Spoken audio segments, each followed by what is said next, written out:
Hello friends, welcome back to my YouTube channel Tag On. Friends, today I'm going to show that how to send voice recording on Messenger. Friends, to send voice recording on Messenger is an easy step, my friends. For this, you have to go on Messenger of a mobile. After that, you have to select your contact. On which contact you want to send the voice recording, you have to open that one.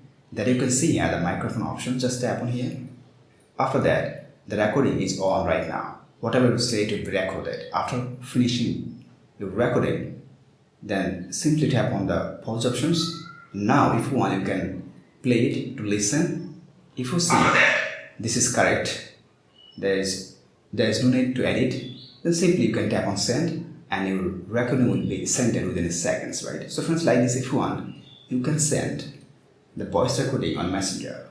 Friends, to send voice recording on Messenger, if you face any problem, feel free to ask in the comment box. I'll try to give you answer as soon as possible. Friends, if this video helpful to you, please like, share, comment, and especially subscribe my YouTube channel and press the bell icon to get next video notifications. Thank you for watching. Hope so next time I'll come with another exciting video. Till then, take care. Bye bye.